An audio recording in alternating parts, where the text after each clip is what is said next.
Leradiyan lengua sama madana shora la re wichan wala re dwanwari shire mangai kono wala shire nyal shabok bogo shabok aja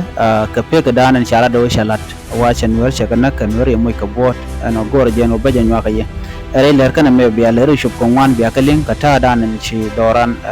chatikare kaje wala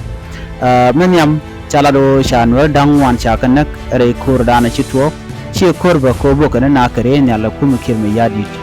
chicken warungwan chicken ganak kanai di shoko jandang ro di ti chicken kamoy kabot kol fanda men sho de lat kurunwang ka shanga jandang ka shanga joka pai di ron kina dang ro jandang ro di ka togono shikum kirma yadi chicken helicopter gan chimne dang ro no ka drone kel chicken ga jagre wi kol fanga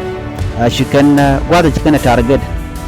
men shal ke medicine sen frontier la dolwal ku kana target ko mai kana no te kan wartere dol wal gor kana gwada tipeng muditana mede kana nagono de kana nakpin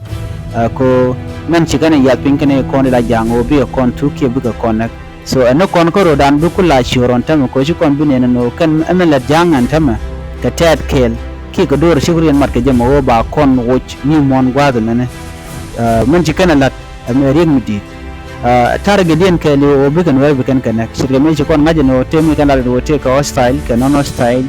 counties so shi kon categorize so jin wera mo mu je no dong shi jiram ma shunkel kan were ni ngaje no jin werwo lan werwo ko ne de konan shunkel ke kilma yadi to jo inshallah da Michael Makoyle da janana janai dor ne ke kantin mun wane ne ti jeptno ti shunkel ke kilma yadi do chola ke en woken ke unfriendly ke bad people ke hostile people so munu da gwanwo ne te konte chiro la no ken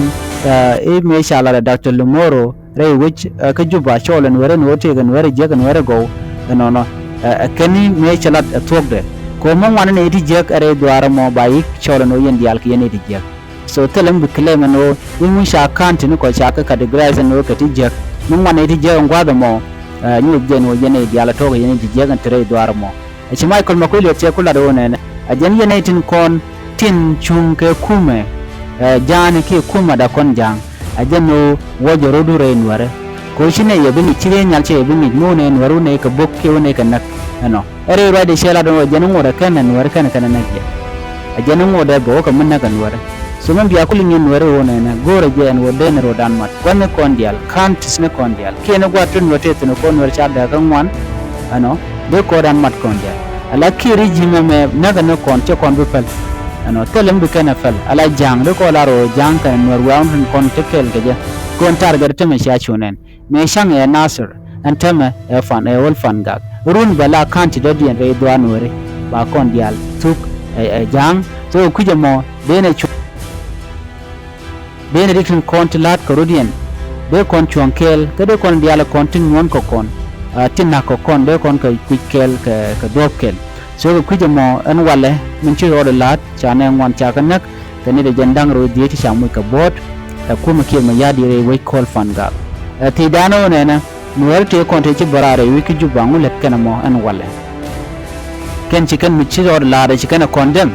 ke kan kana condemn ci ga ke kuma ke ma yadi ke kan ka ga kai kuma ke mi yadi e war gadin ci kana goro mi kan kuma ke mi yadi jogo no men ci lat ci gwa ne de kon ci liure nan dangwan ta ga ta gutin ta man ta gutin ne jandang ro jejbo kane to man long ala tar gadi ne wode kan dul wala medicine sen frontier dul wala mo de kana yik demolish ke le ke de kana dak ci me kan ladan wala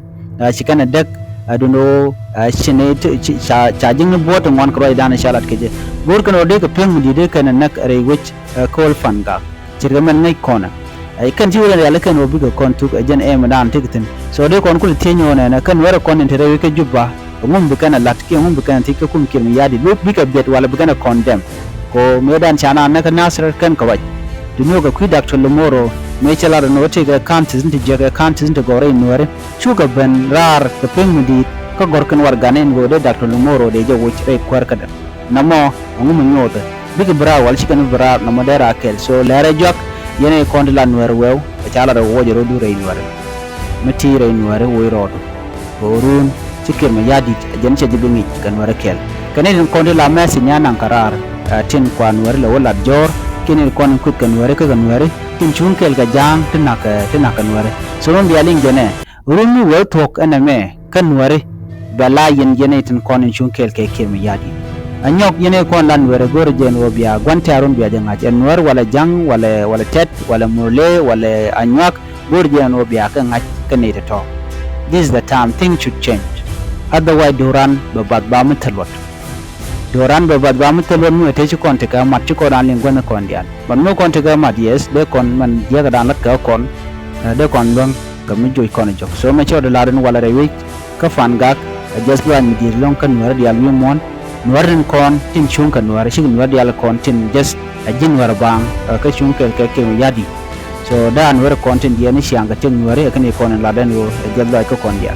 agenda na go de nyaa kel ban le redien baran je nyoko min kono kor go den be on biata ko man bye bye.